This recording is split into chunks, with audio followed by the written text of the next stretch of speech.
tasavvurimizni, tushunchalarimizni to'g'rilab olishimiz kerak-da. Ba'zan Alloh meni yaxshi ko'rmaydi. Alloh taolo meni yaxshi ko'rmaganligi uchun meni ishlarim yurishmaydi, doim teskarisidan keladi. U ishim undoq bo'ldi, bu ishim bundoq bo'ldi deb o'zini holatidan kelib chiqqan holda xulosa qiladiki, Alloh meni yaxshi ko'rmaydi. Baraka topkur. Siz yaxshiroqmisiz yoki sarvari koinot bo'lgan Muhammad sallallohu alayhi va sallam yaxshiroqmilar? Rasulullohdek zot yoshligida otasidan ayrildi, undan oldin onasidan, undan keyin onalaridan ayrildilar.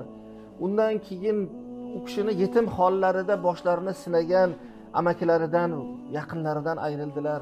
Rasulullohning boshlariga kelgan musibatlar bir oddiy inson tasavvur qila olmaydigan darajada. O'z shahridan, vatanidan quvildilar, toshbo'ron qilindilar. U kishini nomlariga otilmagan tosh, bo'hton qolmadi. U kim edi? Sarvari koinot.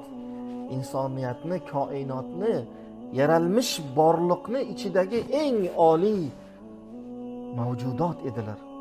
Shunday zot. Alloh u kishini nimaga bunchalar boshlariga musibatlar yog'dirdi? Payg'ambarimiz aytadilar-ki, ashaddun nasi bala'an al-anbiya'u. Musibatlarning eng og'irlari, kattalari payg'ambarlarning boshiga keladi. Summallazina yalunahum, summallazina yalunahum. Undan kichkinarog'i payg'ambardan keyingilarga,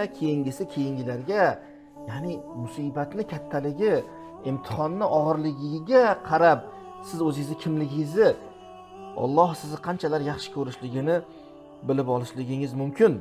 Siz esa bugungacha teskarisini tushunib yuribsiz. Unaqa emas.